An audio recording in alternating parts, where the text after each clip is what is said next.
My name is Olivia Smith, and I'm 35 years old. What would you do if you discovered your own parents had been systematically discriminating against your children for years, all while living off your money? When I walked into my parents' house that evening, I overheard my mother say something that shattered my world.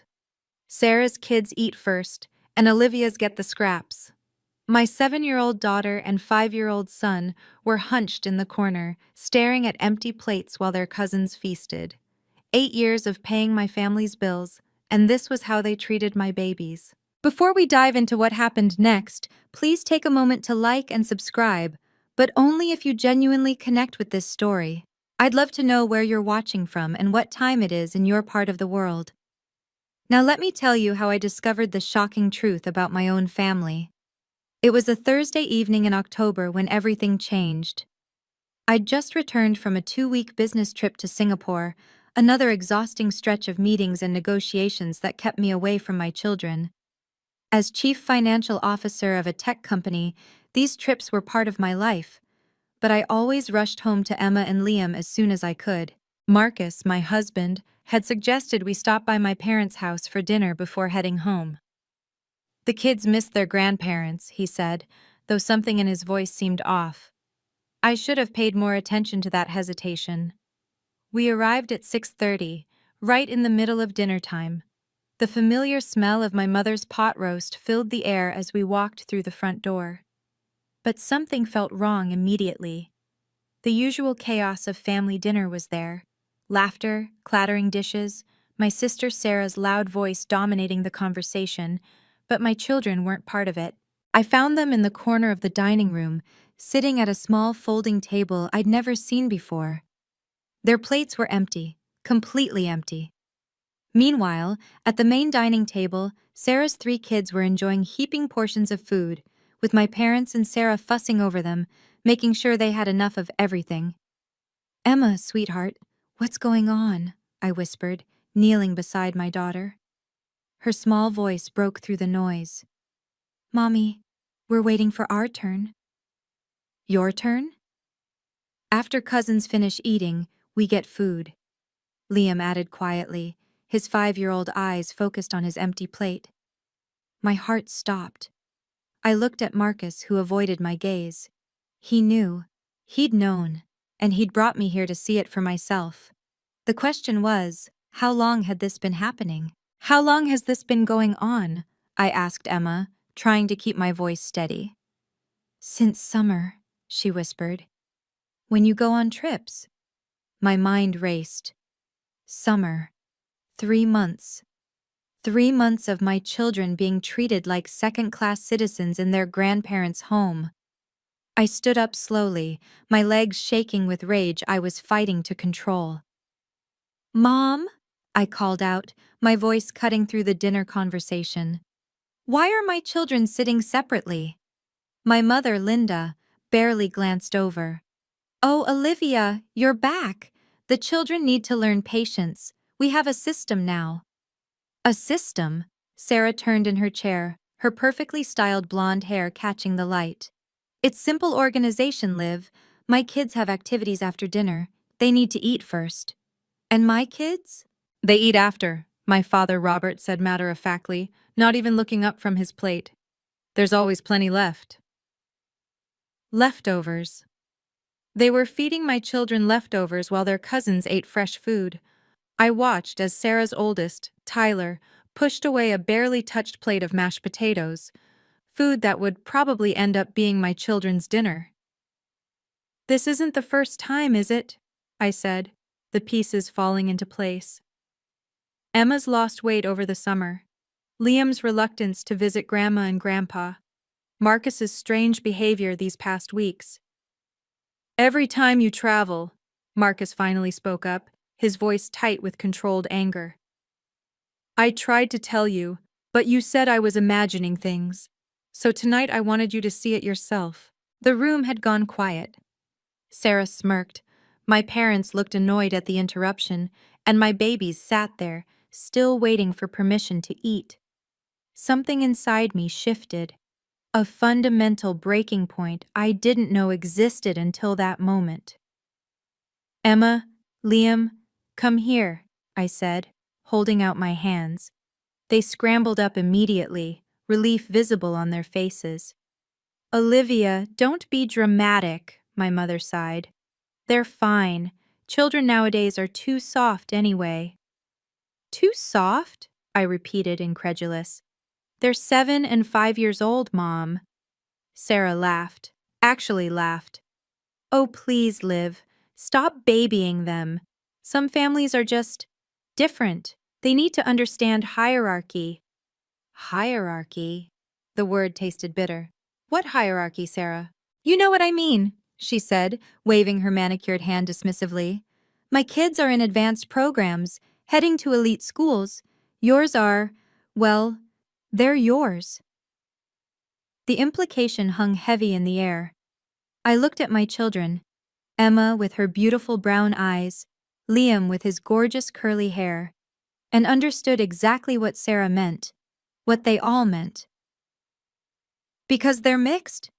I said it out loud, making everyone freeze. No one said that, my father interjected quickly, but his tone said everything.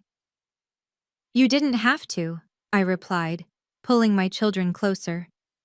Making them wait for scraps says it clearly enough. Get used to it, Sarah snapped, her mask finally slipping. Some children are just born to take what's left, that's reality. My father nodded approvingly. They need to know their place, Olivia. Better they learn it from family than strangers. Their place. My successful, brilliant husband's children. My beautiful, smart babies. They needed to know their place. In the corner, waiting for scraps, because their skin was a shade darker than their cousins. I didn't explode. I didn't scream. I simply looked at each of them, these people I'd called family, and made a decision that would change everything. Then Sarah said something that changed everything, something that revealed exactly how deep this poison ran. You want to know the truth, Olivia? Sarah stood up, her voice rising. Your kids were born to take what's left. Mixed children don't belong at the main table. They never have and they never will. The words hit like physical blows. Emma pressed her face into my side, and I felt her small body trembling. Liam grabbed my hand so tight it hurt. Sarah! My mother's rebuke wasn't for the sentiment. It was for saying it out loud. What? We're all thinking it, Sarah continued, emboldened. Look at them. They don't look like us. They don't act like us. They're different, and difference has consequences. Their father is a software engineer at Microsoft, I said quietly. He makes more than your husband. Money doesn't change blood, my father said firmly. Pure bloodlines matter, Olivia. You chose to dilute ours. Dilute. Like my children were some kind of contamination. And you all agree with this? I looked around the room. My mother avoided my eyes. My father stood straighter, defiant. Sarah smirked. Even Sarah's children watched with curious interest, already learning these lessons of superiority. It's not about agreeing, my mother finally said. It's about what's practical.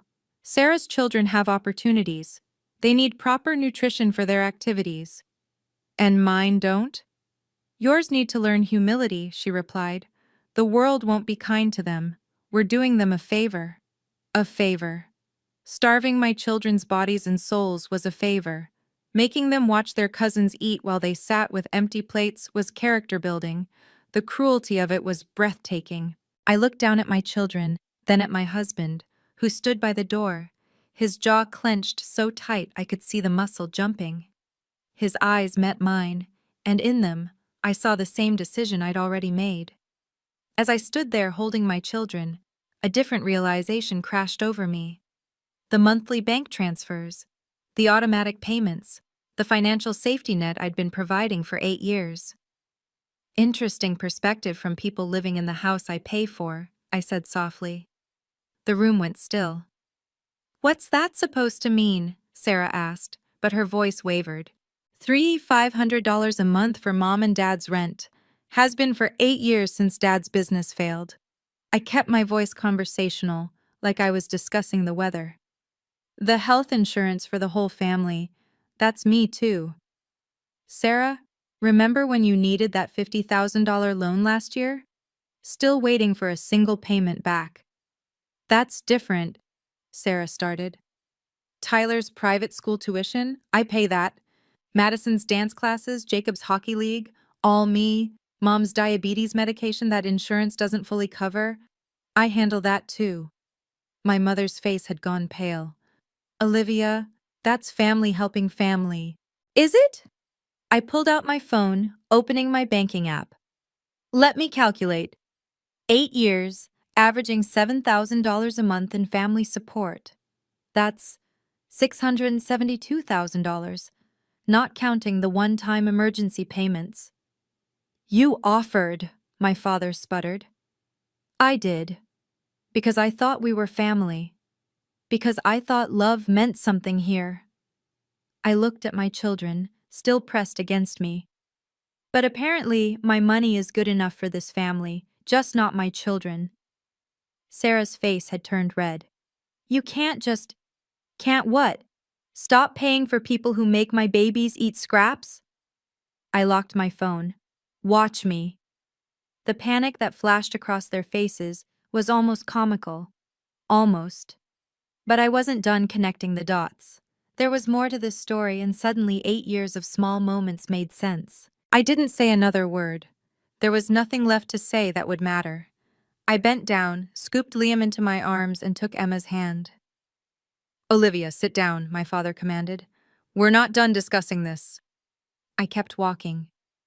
You're being ridiculous, Sarah called out. So sensitive. It's just dinner arrangements. I didn't respond. Marcus opened the door for us, his hand briefly touching my back in silent support. If you walk out that door, don't bother coming back, my mother threatened. Still, I said nothing. Emma looked up at me, tears in her eyes, and I gave her a small smile. We kept walking. Think about what you're doing, Sarah rushed after us. You're going to destroy this family over your pride? I settled Liam into his car seat, helped Emma with her buckle. Marcus started the engine. Through it all, I maintained my silence, even as my phone began buzzing with texts. As we pulled away, I saw them through the dining room window, Sarah gesticulating wildly, my parents looking stunned, the children still at the table, watching the drama unfold. But there was one face that stood out. My brother David, who'd been quiet in the corner the entire time. He was holding his phone, and the look he gave me through the window was one of understanding. He'd seen everything, recorded everything. Mommy? Emma's small voice broke through my thoughts. Are we never going back? Not like before, baby, I said softly. Never like before. My phone kept buzzing. 17 missed calls in 5 minutes. But I didn't need to answer them. My silence said everything that needed to be said. What they didn't know yet was that my silence would cost them everything they'd taken for granted. I didn't need to scream or fight. I just needed to stop enabling them. If you're finding value in Olivia's story and believe no child should be treated as second class in their own family, please take a moment to hit that like button. Your support helps these important stories reach others who might need to hear them. And if you've ever had to set firm boundaries with family, I'd love to hear your experience in the comments below. Now let's see what happened when Olivia finally took action. The drive home was silent except for Liam's quiet sniffles. Marcus reached over and squeezed my hand at a red light, no words needed between us. We'd been together 12 years, and he knew me well enough to understand that my quietness wasn't weakness. It was resolve crystallizing into action. 20 minutes. That's how long it took. 20 minutes, before my phone exploded with the kind of panic I'd never heard from my family before. The first voicemail was from my mother, her voice shaking. Olivia, the bank just called. The automatic transfer for the mortgage didn't go through. There must be some mistake. Call me back immediately. The second was from Sarah, less composed. What did you do? Mom's freaking out about the mortgage. The third from my father, angry but with an edge of fear. Olivia Marie Smith, you answer this phone right now. This is not how family behaves. Marcus glanced at me. You already canceled everything? The moment I saw my babies at that folding table, I confirmed. Mobile banking is remarkably efficient. The health insurance too? Everything. Rent, insurance, credit cards I was backing, the investment account for Sarah's kids' college. Everything. He whistled low. They're going to lose the house. They have 30 days to figure it out. That's more notice than they gave our children about their new place in the family. Emma had been listening. Mommy, are Grandma and Grandpa going to be okay? I turned to look at my daughter, my beautiful, kind daughter, who was worried about the people who'd just humiliated her. They'll have to make some changes, sweetheart, but that's not your responsibility. My phone rang again. This time, it was David, my younger brother, the lawyer, the quiet one who'd watched everything unfold. I answered. Don't hang up, David said immediately. I'm not calling to convince you to change your mind. Then why are you calling?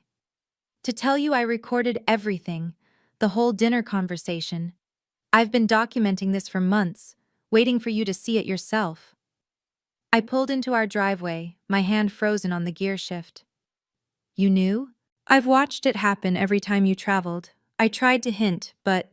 He paused. You needed to see it yourself. And Olivia, I'm proud of you for walking away. Before I could respond, call waiting beeped. Sarah. I have to go, David, but thank you. I switched calls, putting it on speaker so Marcus could hear. How dare you? Sarah screamed. Mom's having a panic attack.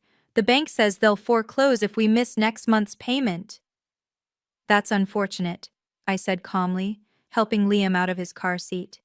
Unfortunate? You're destroying our lives over one dinner? One dinner? I laughed, but there was no humor in it. Sarah, you just told my children they were born to take leftovers, that they don't deserve to eat at the same table as your kids because they're mixed race. I didn't mean... You meant every word. Dad called my children a dilution of the bloodline. Mom said they needed to learn their place. You all meant it. But the house, my kids' school, Mom's medication. Interesting how quickly it becomes about money, Marcus observed quietly. There's a solution, I said. You could get a job. Mom and Dad could downsize. You could pay for your own children's education. You vindictive... I hung up. Within seconds, the phone rang again. This time, it was a text from my mother. The insurance company says our coverage ends at midnight. Your father's heart medication costs $400 a month without it. Please. An hour later, after I'd fed my children a proper dinner and tucked them into bed with extra hugs and reassurances, Sarah called again. This time, her voice was different. Sweet, conciliatory, fake. Liv, sweetie, we need to talk about this misunderstanding. There's no misunderstanding, Sarah. You took things out of context. You know how Mom gets when she's tired. And I was just... It was a joke that came out wrong. A joke. I was sitting in my home office, Marcus beside me, both of us listening to her performance. You know I love Emma and Liam. They're my niece and nephew. I would never actually mean those things.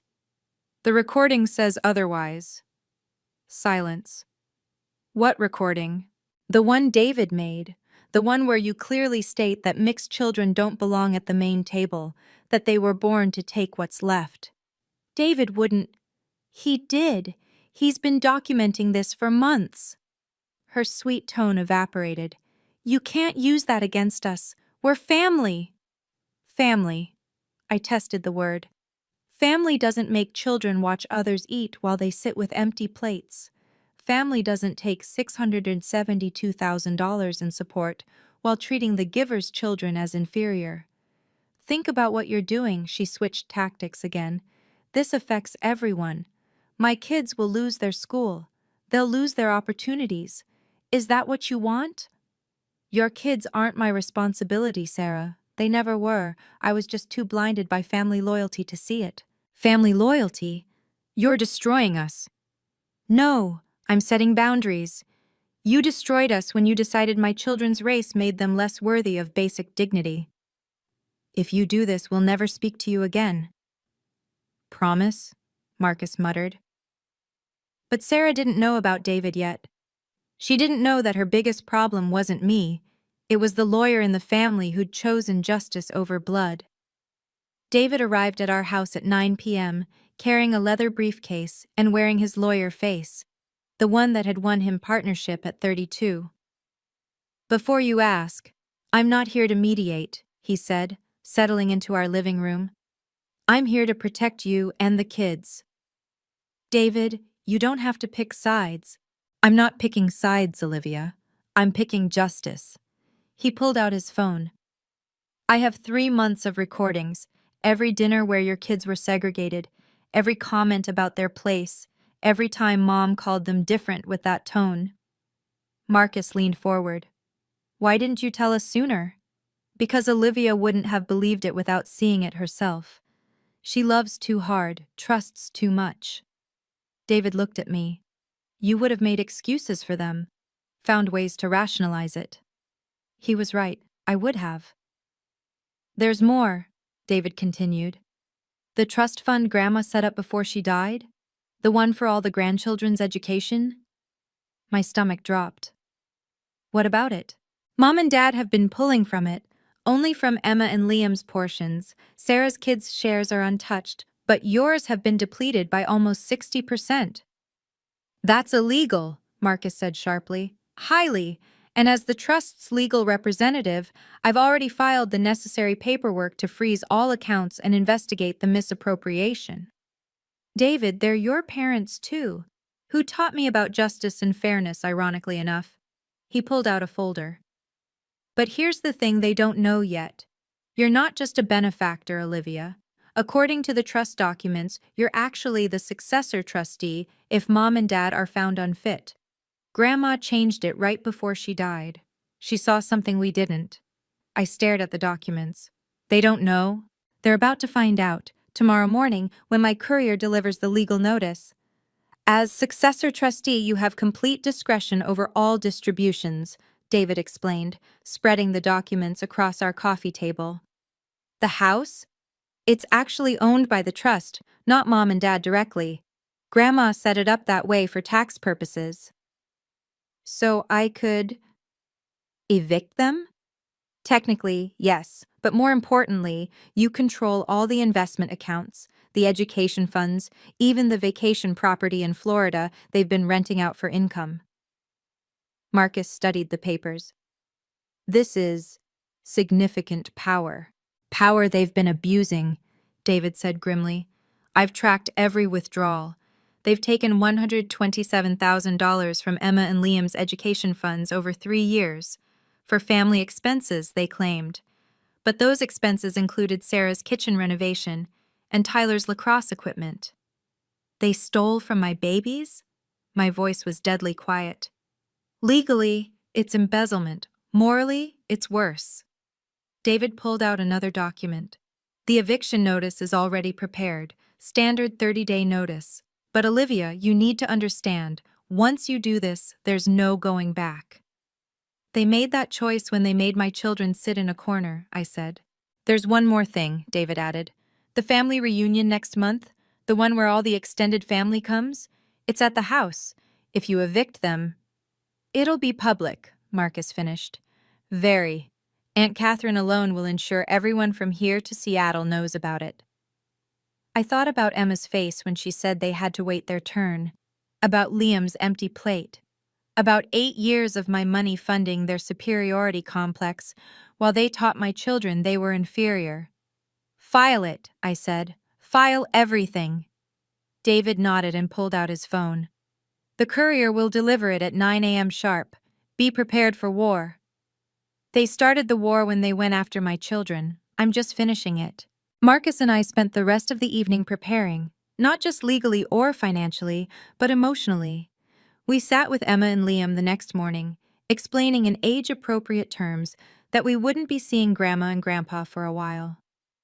Is it because we're different? Emma asked, her 7-year-old wisdom cutting straight to the heart.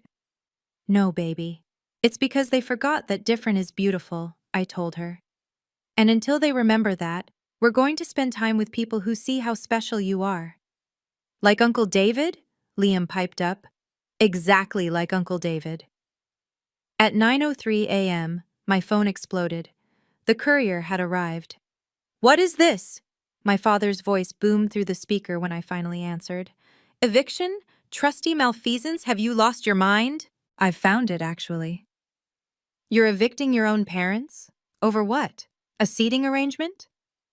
Over systematic discrimination against my children.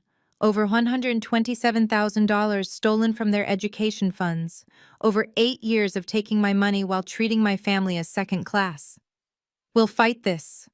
With what lawyer, Dad? David? The one who documented everything and filed the papers himself? Silence. Then, David wouldn't. David did. He chose justice over enabling racism. Racism? We're not racist. We have a black son-in-law. Marcus actually laughed at that one. The classic defense, he muttered. You have a black son-in-law whose money you'll take, but whose children you won't feed, I corrected. That's worse than racism. It's racist exploitation. The family reunion. We'll have to find a new venue. I suggest Sarah's house. Oh, wait, she doesn't have one because she's been living off my support too. The call ended with cursing I won't repeat. But I knew this was just the beginning.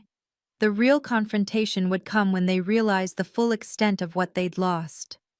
3 days later, they called a family meeting. David warned me they would try this. One last attempt to manipulate the situation with an audience. The location was neutral. Aunt Catherine's house. The audience, every available family member within driving distance. I walked in with David beside me, Marcus choosing to stay home with the kids. The room was packed. My parents sat at the head of the table like wronged monarchs. Sarah had clearly been crying, her mascara smudged despite attempted repairs. Now she shows up, Sarah muttered. Olivia, Aunt Catherine began, clearly appointed as mediator. This has gotten out of hand. Evicting your parents? Over a family squabble? Is that what they told you? A squabble? I remained standing. Did they mention the part where they made my children eat leftovers while Sarah's kids got fresh food? Where they said my mixed-race children need to know their place? Gasps around the room. Apparently that detail had been omitted. That's an exaggeration, my mother said quickly. Is it? David pulled out his phone. Should I play the recording? Recording? Uncle Pete leaned forward. You recorded your own family? I documented discrimination against children, my niece and nephew. David's voice was steel. Would you like to hear it? The room tensed. My parents exchanged panicked looks. Sarah went pale. This is ridiculous, my father blustered. We're family. Family doesn't steal $127,000 from children's education funds, I interrupted. Family doesn't take $672,000 in support while treating the giver's children as inferior. 600. Aunt Catherine's voice trailed off. Shall I itemize it? I pulled out my phone. 8 years of rent, health insurance, loans never repaid, tuition, medical bills. You offered, Sarah shrieked, while you made my babies sit in a corner like dogs waiting for scraps. The room erupted. Everyone calm down, Aunt Catherine commanded, but David was already connecting his phone to her smart TV. No, they need to hear this, he said. The recording began. The room fell silent as Sarah's voice filled the space.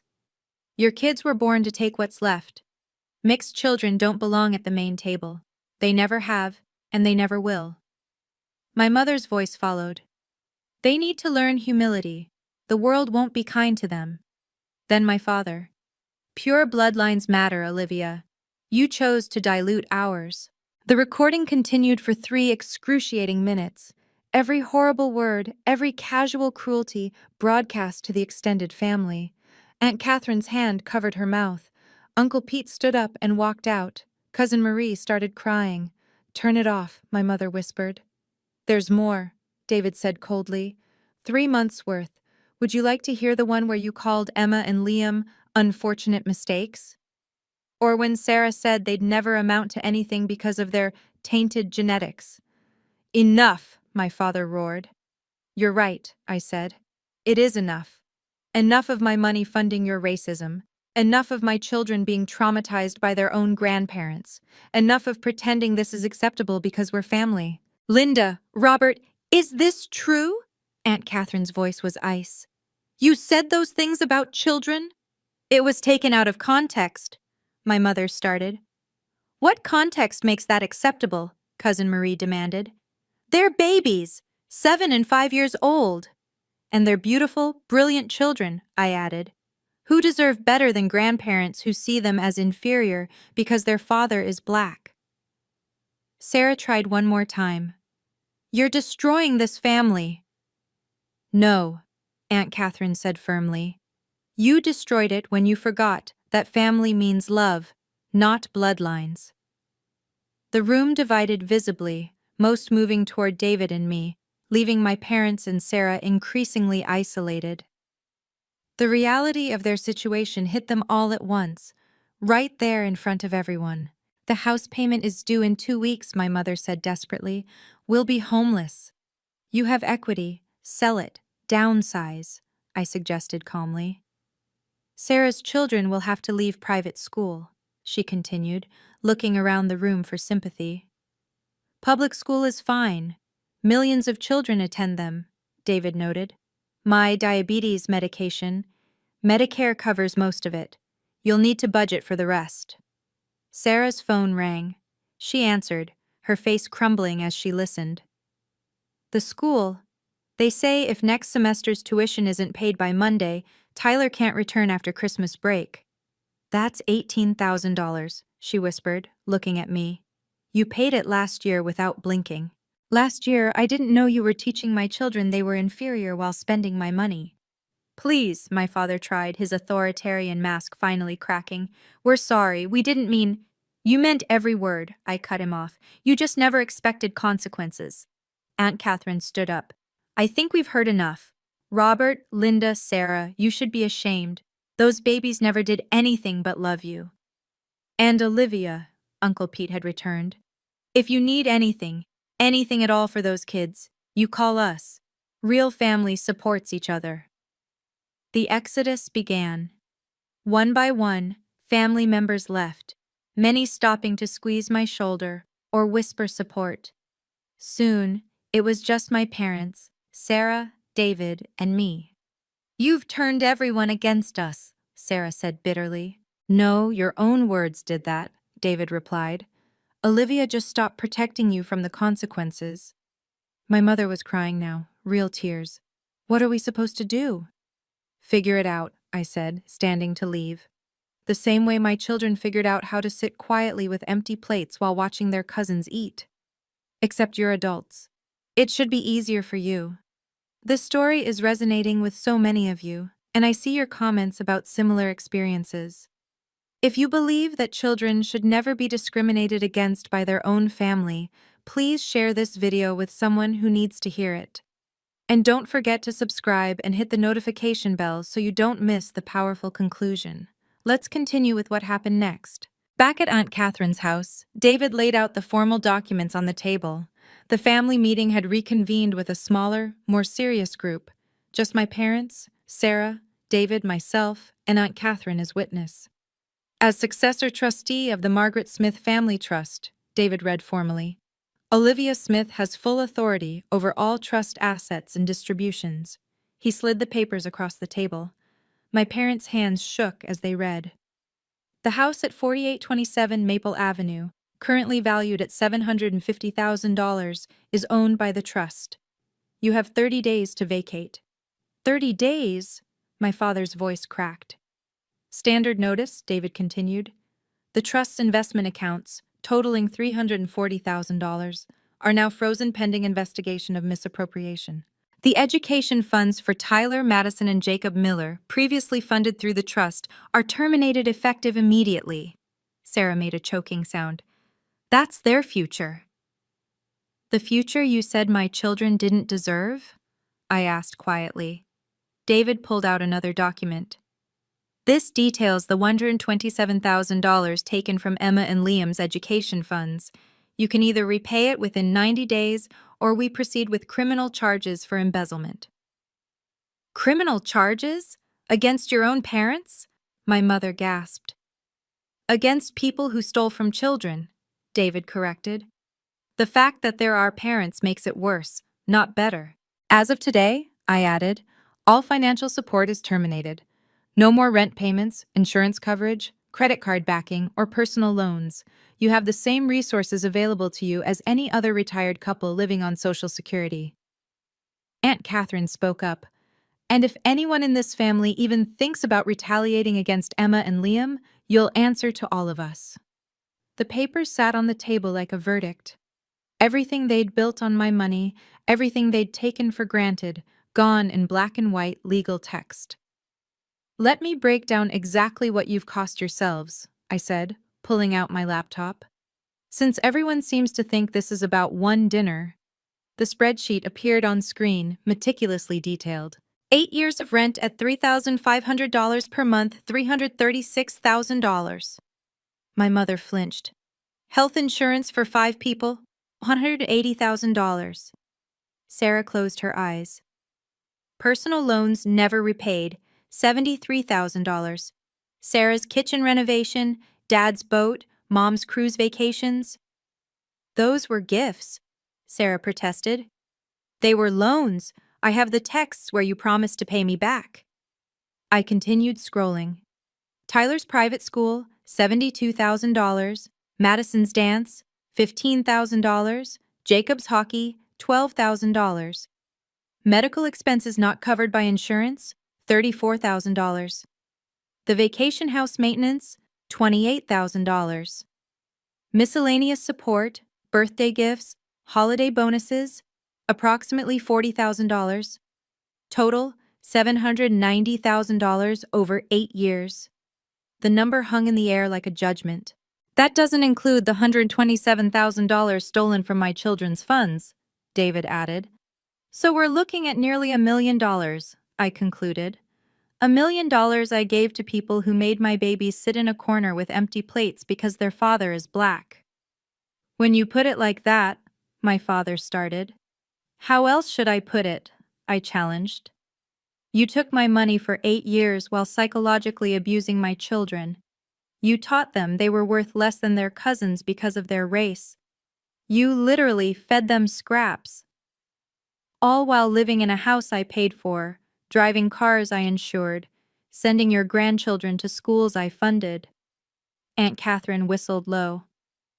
That's not family support. That's exploitation. I could sue for repayment, I said quietly. David says I have a strong case, but I won't, on one condition. They leaned forward desperately. You never contact my children again unless they choose to reach out as adults. Let's talk about what you really threw away, I said, my voice steady but filled with pain. Marcus is a senior software engineer at Microsoft. He makes $300,000 a year. He graduated summa cum laude from MIT. He volunteers at the Children's Hospital every Saturday. We know, my mother started. Do you? Because you acted like his children were contaminating your bloodline. Emma is in the gifted program. She reads 3 grades above level. Liam is 5 and already doing multiplication. They're brilliant, beautiful children who happen to be biracial. But all you saw was their skin color, their different hair, their unfortunate genetics. Sarah shifted uncomfortably. We never said. I have recordings, David reminded her. You want to know the irony? I continued. Marcus's family welcomed me completely. His Nigerian parents, who immigrated here with nothing, who built successful businesses from scratch, they never once made me feel less than because I'm white. They never made our children choose between cultures. But you, with your pure bloodlines talk, living off the success of your mixed-race son-in-law's wife, you made those babies feel worthless. They'll spend years in therapy undoing what you did to them in 3 months, Marcus had asked me to say this. Years learning that they deserve to eat at anyone's table, that they're not born to take leftovers. Aunt Catherine spoke up. My husband was Korean. Our children are mixed. If anyone had said this about them, she shook her head, I'd have done worse than evict them. The saddest part? I stood up. Emma asked me if Grandma didn't love her because she looks like Daddy. How do I answer that? How do I tell a 7-year-old that her grandmother's love came with racial conditions? The room was silent. There was no defense, no justification that could make this right. I stood at the head of the table, the final documents in my hand. This is the termination of all financial support, effective immediately. My signature went on the paper with deliberate strokes. This isn't about revenge, I said, looking each of them in the eye. It's about protecting my children from people who would damage their sense of self-worth. We can change, my mother pleaded. Give us another chance. You had 8 years of chances. Every month when I sent money, that was a chance. Every family dinner where you could have treated them equally, that was a chance. David notarized the documents. It's done. The trust will be restructured with Olivia as sole trustee. Emma and Liam's education funds will be restored through aggressive investment management. What about us? Sarah asked desperately. Where will we live? That's no longer my concern. You might try getting a job. I hear they're hiring at the Amazon warehouse. No experience necessary. This is cruel, my father said. Cruel. I laughed bitterly. Cruel is making a 5-year-old watch other children eat while his stomach growls. Cruel is telling a 7-year-old she's inferior because of her skin color. What I'm doing is justice. I pulled out one last document. This is a college fund I'm establishing for Emma and Liam. The $1 million I would have spent on you over the next decade will go to their education instead. They'll go to any school they can get into, Harvard, MIT, wherever their brilliance takes them. And they'll know they deserve to be there, not in the corner, not waiting for scraps, but at the head of the table. Aunt Catherine stood and applauded. It's about time someone in this family stood up for those babies. I gathered my papers. My lawyer will handle any further communication. Goodbye. The dominoes fell quickly after that meeting. Within a week, Sarah's husband James called me. I just found out what happened. All of it. Olivia, I'm filing for divorce. I won't have my kids raised by someone who thinks that way about other children. 2 weeks later, my parents received their first eviction notice.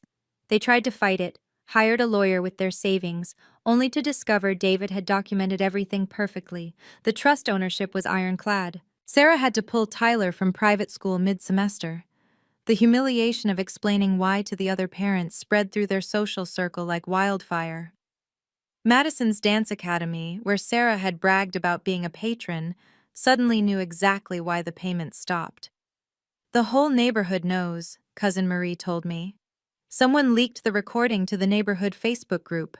Your parents can't even go to the grocery store without people whispering. My father tried to get his old business contacts to help, but word had spread there too.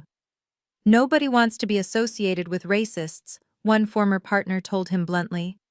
Especially racists who stole from their own grandchildren. The family reunion was relocated to Uncle Pete's house. My parents and Sarah weren't invited. We don't want that poison near our children, Aunt Catherine explained to anyone who asked. 3 months in, my mother applied for a job at Target. She was 60 years old, hadn't worked in 15 years, and had to list my father as her only reference. She didn't get the job. Sarah did get hired at the Amazon warehouse. She lasted 2 weeks before the physical demands made her quit. I wasn't raised for this kind of work, she complained to anyone who'd listen. But the real consequence was the complete loss of their social standing. They went from being the respected elder statesmen of the family to pariahs, all because they couldn't see past skin color. I established new rules, clear boundaries that would protect my children going forward. No contact for 6 months minimum, I told David, who agreed to serve as intermediary if necessary. After that, only if they complete racial bias counseling and provide proof. They must write individual letters of apology to Emma and Liam, age-appropriate ones that I will review before the children ever see them. Any future contact happens in public spaces only, with Marcus or me present at all times. The moment they say anything that diminishes my children's worth, it's permanent no contact. Marcus and I also made positive changes. We enrolled the kids in a diverse private school where multiculturalism was celebrated. Emma joined a reading club with children from 12 different ethnic backgrounds. Liam started soccer with a coach who made sure every child felt valued. "We're building them a new village," Marcus said one evening as we watched them play with their new friends. "One that sees their full worth." David became an even more present uncle, taking them to museums, teaching them about their legal rights, showing them that family could mean unconditional support. "They need to know that standing up for yourself isn't wrong," he told me, "even when it's against family. Especially then." We also connected more with Marcus's family. His parents flew in from Atlanta, showering the children with the love and acceptance they'd been denied. "In Igbo culture," Marcus's mother told them, "children are treasures. All children. You are our treasures." The contrast was stark. Where my parents had seen contamination, Marcus's family saw blessing. Where Sarah had seen inferior beings, they saw brilliant futures.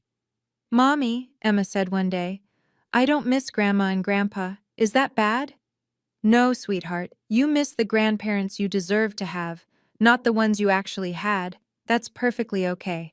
3 months after the confrontation, David brought me an update on their situation.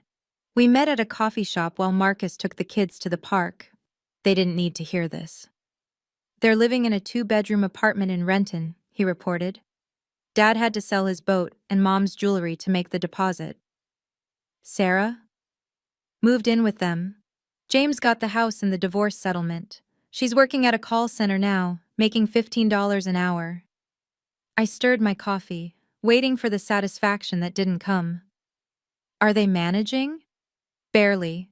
Food banks, Medicaid, social services, everything they use to judge other people for needing." The irony isn't lost on me. "There's more," David said carefully.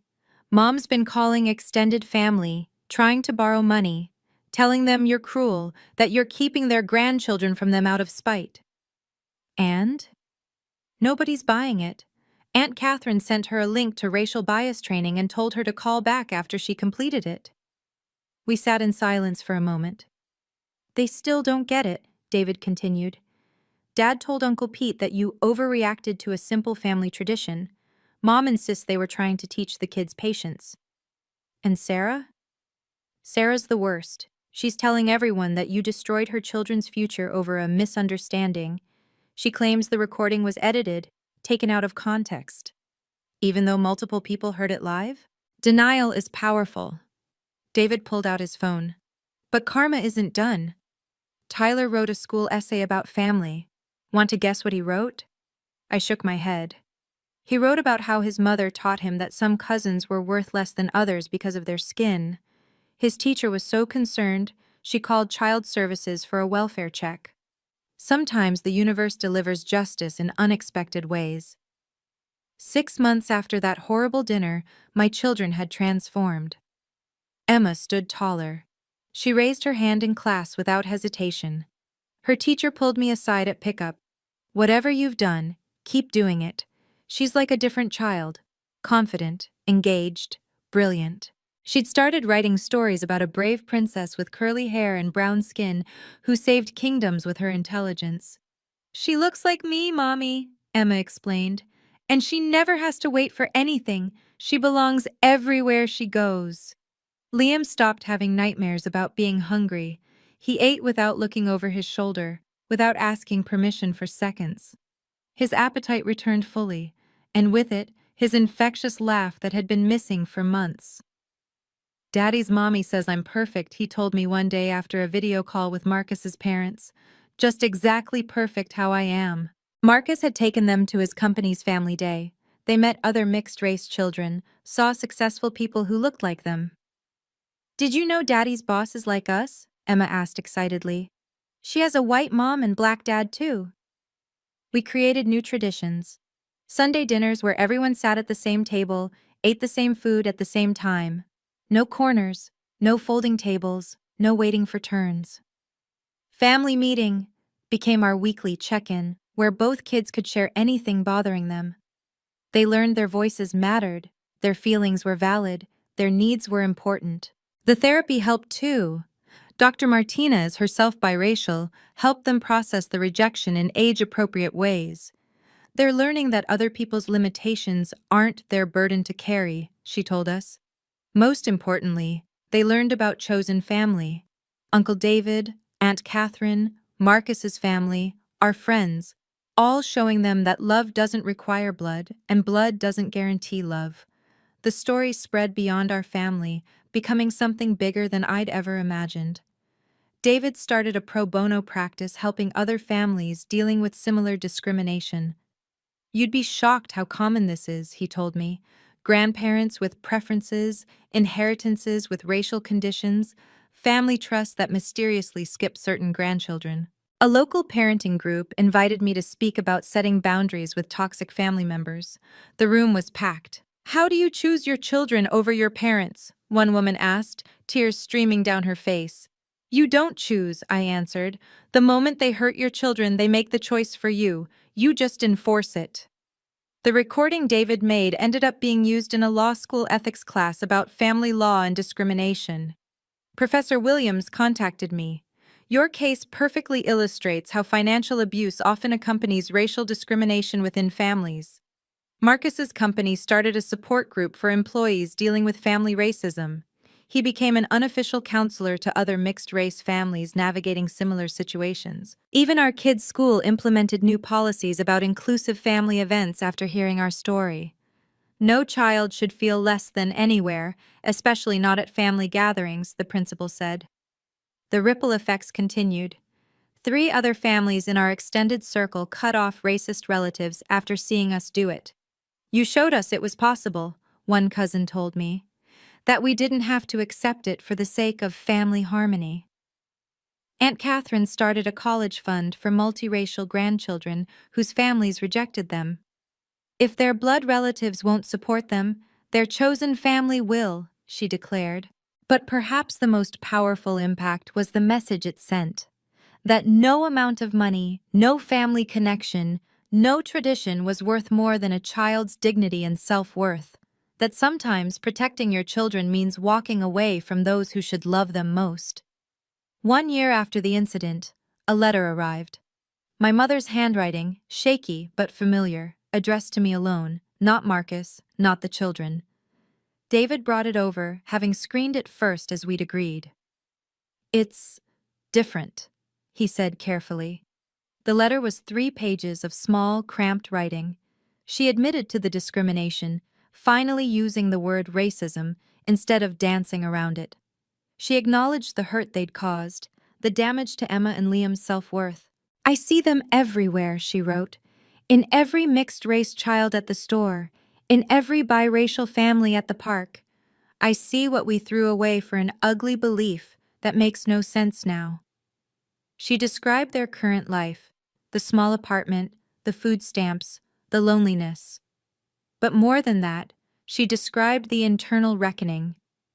Your father still won't admit it, and Sarah remains bitter. But I know. We destroyed our family over hatred we dressed up as tradition. She'd enrolled in an online racial bias course, attached the certificate. She'd been volunteering at a community center that served primarily immigrant families. I'm learning, she wrote. Too late, but I'm learning. The final paragraph was the most honest. I don't expect forgiveness. I don't deserve to see them. But please tell Emma and Liam that Grandma was wrong. They were never less than. They were always more than we deserved. What do you want to do? David asked. I sat with the letter for days. Marcus read it, said nothing, left the decision to me. The children didn't know it existed. Finally, I wrote back. 1 line. I'll tell them when they're older. If you've truly changed, you'll understand why not now. She never wrote again, but David confirmed she continued the volunteer work. Sometimes that's what accountability looks like, doing the work without the reward. 2 years passed before the next contact. This time it came through David with a different request. Mom's sick, he said simply. Cancer, stage 3. I felt nothing at first, then a complicated mix of emotions I couldn't name. She's not asking to see you or the kids, he continued, but she wanted you to know. And she has something for Emma and Liam. We met at David's office. My mother had aged a decade in 2 years. The chemotherapy had taken her hair, the poverty had taken her pride, but something in her eyes had changed. The hardness was gone. She pushed an envelope across the table. "It's not money," she said quickly. "I know that would be insulting." Inside were 2 letters, one addressed to each child, and a flash drive. "The letters are for when they're 18, she explained. "The drive has videos, me reading every book I used to read to them when they were babies before I lost my mind to hate." Her voice broke. "I wanted them to have something good to remember, if they choose to remember at all." "Why?" I asked. "Because I'm dying with the weight of what I did, and they shouldn't carry any of it, not 1 ounce." She stood to leave, then turned back. "Tell them their grandmother loved them. She just forgot how to do it right." Marcus and I discussed it extensively with Dr. Martinez. We decided to keep the materials for when the children were older, able to process complex emotions about flawed people who cause harm despite love. "Mom," Emma asked one day, completely unprompted, "do you think people can become good after being bad?" "I think people can learn and change," I answered carefully. "But the people they hurt don't owe them forgiveness." "That makes sense," she said, returning to her book. 5 years have passed since that horrible dinner. Emma is 12 now, confident and brilliant, accepted into every advanced program she applies for. Liam is 10, funny and kind, the child who makes sure no one sits alone at lunch. They know the story now, in age-appropriate pieces. They know why we don't see those grandparents, why Uncle David is so protective, why Daddy's parents are our only regular grandparent presence. "I'm glad you protected us," Emma told me recently. "Some kids at school have to pretend they're okay with racist jokes from family. I'm glad we don't." The $1 million I would have spent enabling my family's racism has grown in investment accounts for my children. They'll graduate debt-free, pursue any dream they choose, never wondering if they deserve their place at any table. My mother died last year. David handled the funeral arrangements. I didn't attend, but I sent flowers with a simple card. "May you find the peace you couldn't give." Sarah still sends angry messages through various platforms, still blaming me for her circumstances. I don't read them anymore. My father lives in a nursing home now, his pension barely covering the costs. He never acknowledged what they did. But here's what matters. My children know their worth. They understand that love doesn't require accepting discrimination, that family isn't permission for abuse, that their beautiful mixed heritage is a gift, not a burden. They eat at the main table everywhere they go, literally and metaphorically. They take up space. They use their voices. They expect respect and give it in return. "Mommy," Liam asked recently, "why did they think we were less special because of how we look?" "Because, baby, some people are so afraid of difference that they can't see beauty, but that's their loss, not our burden." And that's the truth we live by now. Thank you for staying with Olivia's story until the end.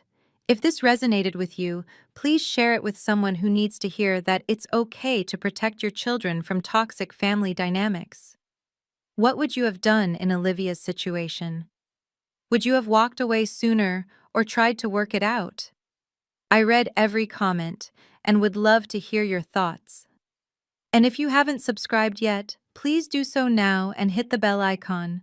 Your support helps these important stories reach those who need them most.